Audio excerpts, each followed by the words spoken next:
Hi all, welcome to I Plus. ഞാൻ അക്ഷര.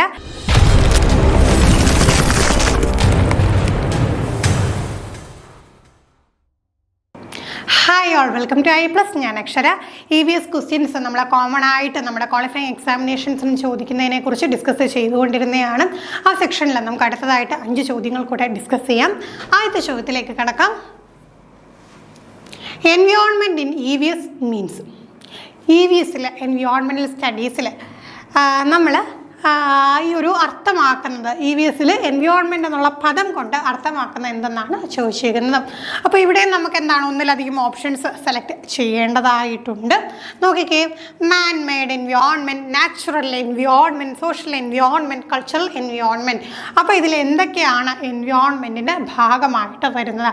EVS എന്നുള്ള ഒരു സബ്ജക്റ്റ് നമുക്കറിയാം, അതൊരു ഇൻ്റഗ്രേറ്റഡ് ആയിട്ടാണ് നമ്മൾ പഠിക്കുന്നതെന്ന് നമ്മൾ മുമ്പുള്ള സെക്ഷനിലൊക്കെ പറഞ്ഞിട്ടുണ്ട്.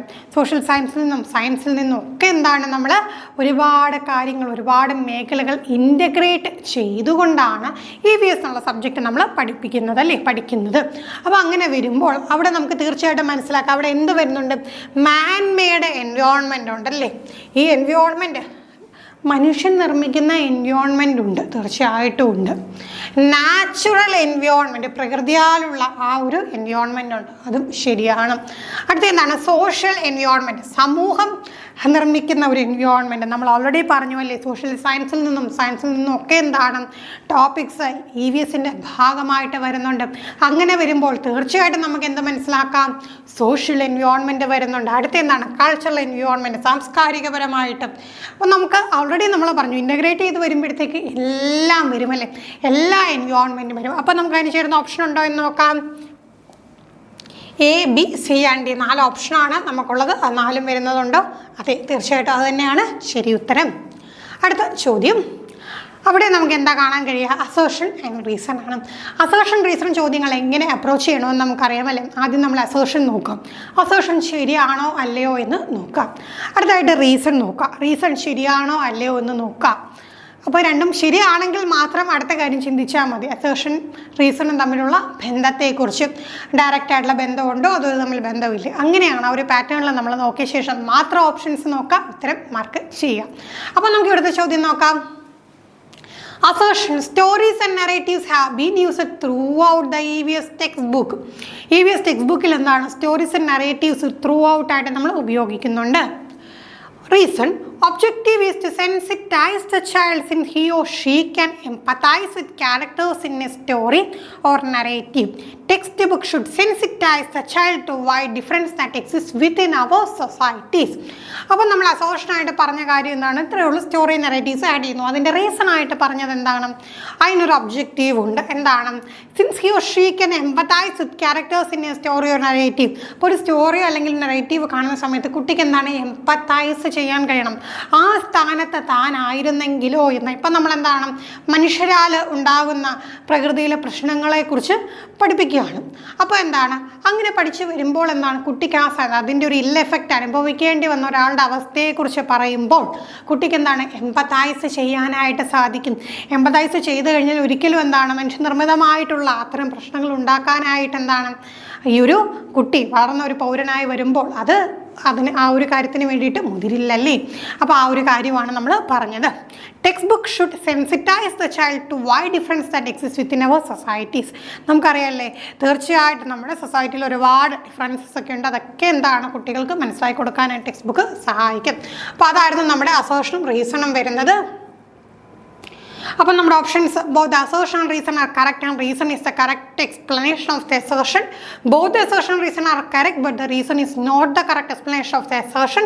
Assertion is true but the reason is false. The assertion is false but the reason is true. അപ്പോൾ നമ്മളിവിടെ എന്താ ചെയ്യുന്നത്? അസേർഷനും റീസണും രണ്ടും ശരിയാണെന്ന് നമുക്ക് മനസ്സിലായി. രണ്ടും ശരിയാണെന്ന് മനസ്സിലായി കഴിഞ്ഞാൽ അവിടെ നമുക്ക് എന്ത് ചെയ്യാം? അപ്പം നമുക്ക് ഈ 2 ഓപ്ഷൻ അല്ല എന്ന് നമുക്ക് മനസ്സിലായി. പിന്നെ എന്താണ് തമ്മിലുള്ള ബന്ധം? കൃത്യമായിട്ടുള്ള ബന്ധമാണോ? അസേർഷനും റീസണും ശരിയാണ്. Reason is the correct explanation. നമ്മൾ പറഞ്ഞ അസേർഷൻ്റെ കറക്റ്റ് എക്സ്പ്ലനേഷൻ ആണെന്ന് നമ്മൾ മനസ്സിലാക്കി. അപ്പോൾ അത് തന്നെയാണ് ഇവിടെ ഉത്തരവായിട്ട് വരുന്നത്. അടുത്ത ചോദ്യം, An EVS teacher asks her students to imagine and answer what would have happened if all birds were killed at once from Earth. Such a question is. ഇപ്പോൾ ഒരു ആപ്ലിക്കേഷൻ ലെവലിൽ ചോദ്യമാണ്. EVS ടീച്ചർ ക്ലാസ് റൂമിൽ കുട്ടികളോട് ചോദിക്കുകയാണ്. Just imagine that what happened if all birds were killed at once from Earth. ഈ ലോകത്തുള്ള ഭൂമിയിലുള്ള എല്ലാ പക്ഷികളും എന്താണ്, അവരെല്ലാം ഒന്നിച്ചെന്ത് ചെയ്യുന്നു, കില്ല് ചെയ്യപ്പെടുവാണെങ്കിൽ എന്തായിരിക്കും സംഭവിക്കുക എന്ന് കുട്ടിയോട് ചോദിക്കുന്നു. മുമ്പിൽ 30 കുട്ടികൾ ഇരിപ്പുണ്ടെങ്കിൽ 30 പേര് ഒരേ ഉത്തരം പറയൂ? ഒരിക്കലും ഇല്ലല്ലേ. 30 പേർക്ക് 30 ഉത്തരമായിരിക്കും പറയാനുള്ളത്. അപ്പോൾ അത്തരം ചോദ്യങ്ങളെ നമ്മൾ എന്താണ് പറയുക?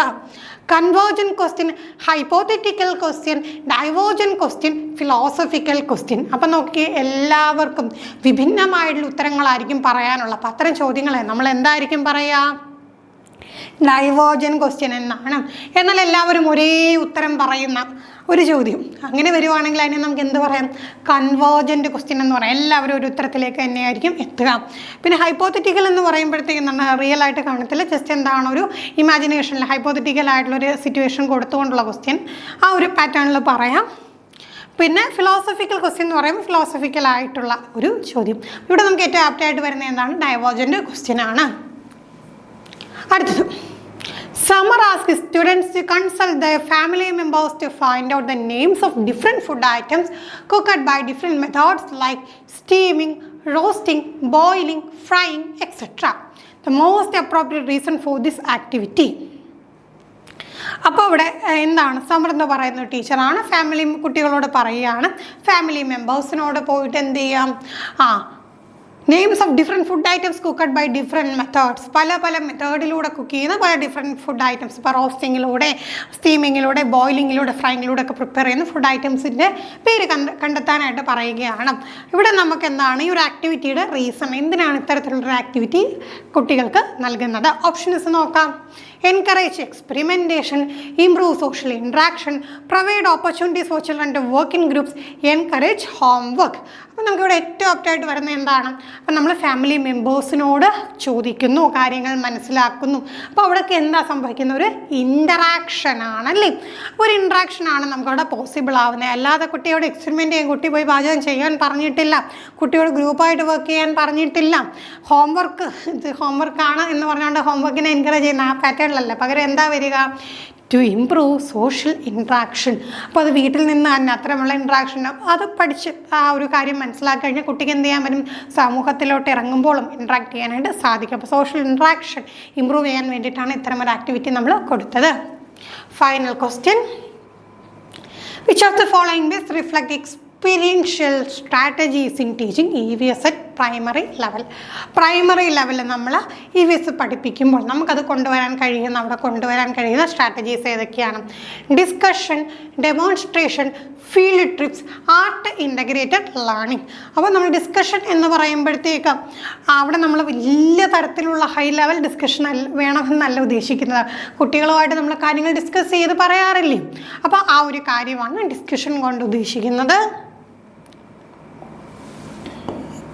നെക്സ്റ്റ് എന്താണ്? ഡെമോൺസ്ട്രേഷൻ എന്ന് പറയുമ്പോൾ എന്താ, ഒരു കാര്യം കൊണ്ടുവന്ന് ഡെമോൺസ്ട്രേറ്റ് ചെയ്ത് കാണിക്കാം. ഫോർ എക്സാമ്പിൾ നമുക്ക് എന്താണ് ഒരു human anatomy, just human anatomy അത്രയും കുട്ടികൾക്ക് വേണ്ടല്ലോ, സിമ്പിളായിട്ട് എന്താണ് സെൻസ് ഓർഗൻസിൻ്റെ പടം കൊണ്ടുവന്ന് ഡെമോൺസ്ട്രേഷൻ കാണിക്കുകയാണ്, ഇന്നതാണ് അതാണ് ഇതാണെന്നൊക്കെ പറഞ്ഞു കൊടുക്കുന്നത്.